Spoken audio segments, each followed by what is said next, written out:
政府専用機ボーイングの内部を公開。2機同時に飛ぶ本当の理由とは。政府専用機は総理大臣や天皇陛下、政府要人などの輸送を行う特別な航空機で、空飛ぶ艦艇とも呼ばれる。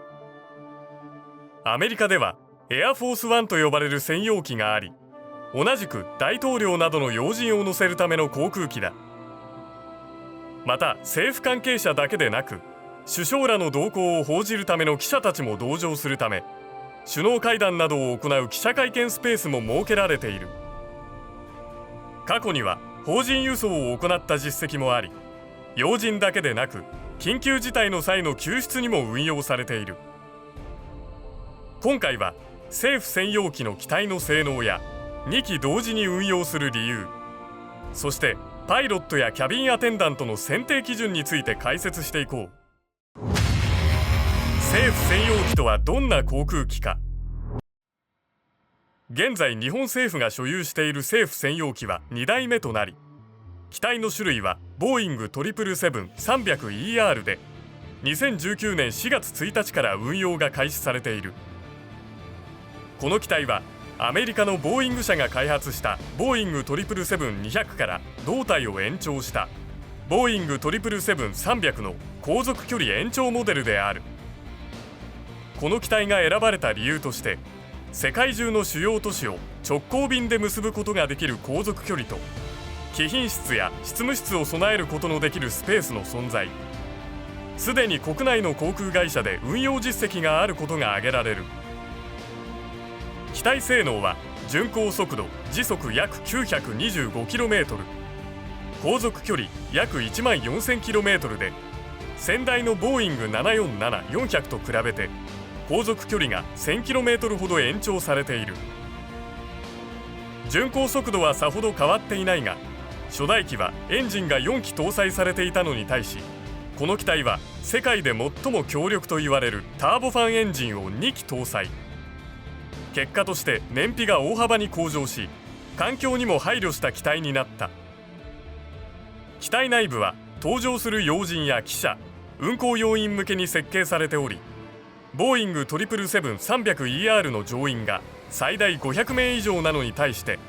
政府専用機の乗員は150名となっている。操縦席や機体前方にある貴賓室の構造は防犯上の理由で公開されていないが、随行員室はビジネスクラスと同等、一般客室はプレミアムエコノミークラスと同等の仕様となっている。政府専用機は天皇陛下や首相などの日本国の要人が国際会議などのために外国訪問する際に安全に移動するために用いられる。また外国での有事には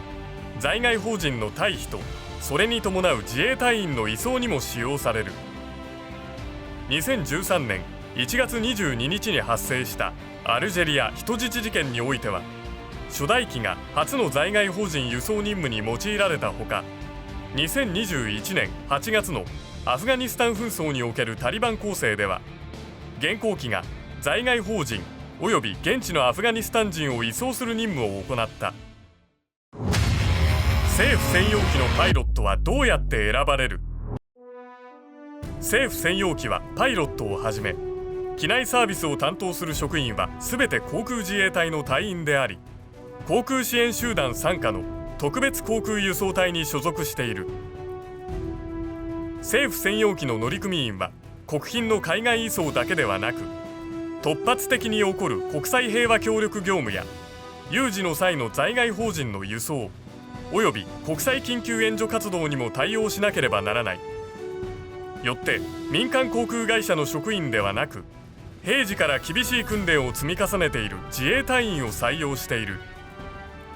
パイロットは選定を受けた者が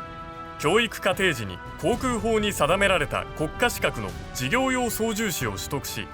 さらに7ヶ月間の教育を受け、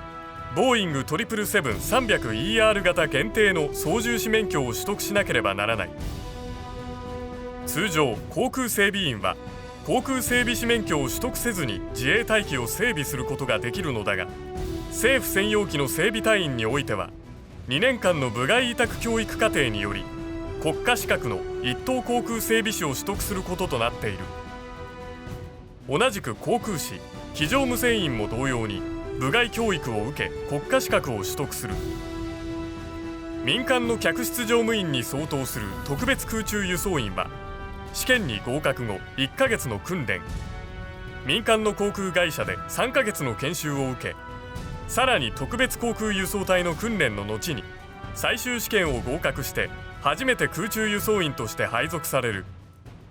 任務内容は客室乗務員同様に乗客への接遇、荷物搭載業務と緊急時における搭乗者の安全確保である。政府専用機の所属は航空自衛隊千歳基地であるが、通常時は千歳基地に併設されている新千歳空港の専用ハンガーに格納されている。なぜ東京の羽田空港ではなく北海道の千歳空港に配備されているのかというと、パイロットや客室乗務員が全て航空自衛官だからである。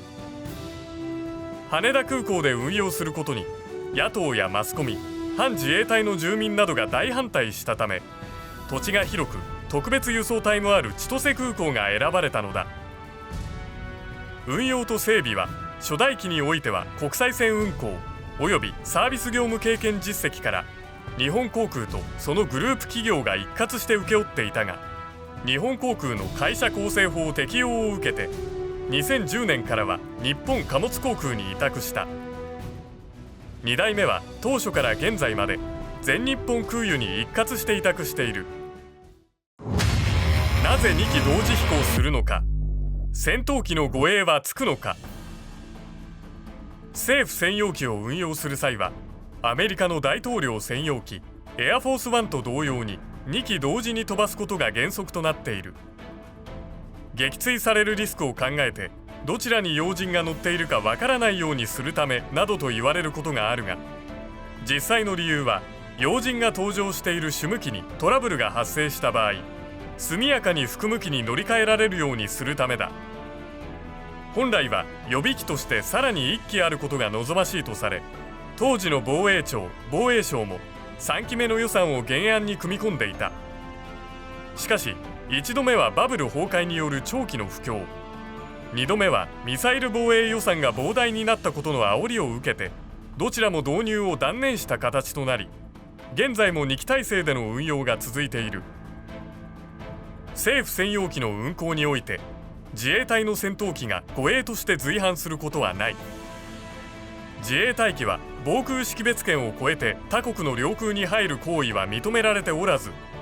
日本国内では安全が確保されており護衛機を飛ばす必要性がないからだ。しかし国際会議などではホスト国が各国の要人が乗った政府専用機を出迎えるための護衛機を随伴させることがある。2018年に安倍元首相がヨルダンに訪問した際には、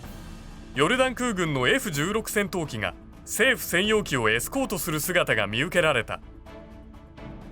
政府専用機の元となったボーイング 777-300ER はエアバス社の A380 とボーイング747型の旅客機に次ぐ巨大な旅客機である。その余裕のあるワイドボディだからこそ実現できた座席数が政府専用機として採用される決め手となった。日本政府が2代目の政府専用機の選定時重要視した項目の一つが乗客座席数だ。政府専用機の運用において要人輸送だけではなく国際救助も重要な任務であり、乗客座席数は他の国の政府専用機以上に重要な要素である。しかし政府専用機である以上は貴賓室に執務室、報道陣向けの座席や会議室をどうしても用意しなければならず、それらの特別席の利便性を損なっては本末転倒だ。それら特別席を用意しつつ乗客用の座席を150席用意できることができたのがボーイング 777-300ER だったというわけである。そもそもこの機体は初代政府専用機でもあるボーイング747-400の後継機として開発された旅客機でもあり、そういう意味ではまさに2代目としては適任だったのである。政府専用機